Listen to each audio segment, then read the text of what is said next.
ফাগুনের আগুন রাঙা প্রকৃতি মানেই শিমুল।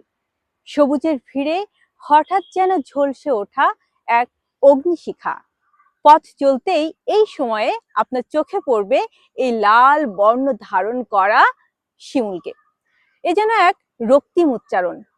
বৈজ্ঞানিকভাবে এর নাম বোম্ব্যাক্সিবা। তবে বাংলায় ও শুধুই শিমুল। বসন্ত এলেই প্রকৃতি সাজে সবুজ পত্রপল্লবে। আর ঠিক তখনই শিমুল সবুজ রং নয়, সে ধারণ করে লাল বর্ণ। বাংলা সাহিত্যেও এই শিমুল ফুল নিয়ে রচিত হয়েছে অনেক গল্প, কবিতা। শিমুল একদিকে যেমন প্রেমের প্রতীক, অন্যদিকে বিদ্রোহেরও। মনে আছে কবি জীবনানন্দ দাশের সেই কবিতার লাইনটি, লক্ষ্মী প্যাঁচা ডাকিতেছে শিমুলের ডালে। আর আছে প্রকৃতির সঙ্গে এর গভীর সম্পর্ক। শিমুলের বড় ও উজ্জ্বল ফুল পাখি, মৌমাছি ও বিভিন্ন পরাগবাহীদের আকর্ষণ করে।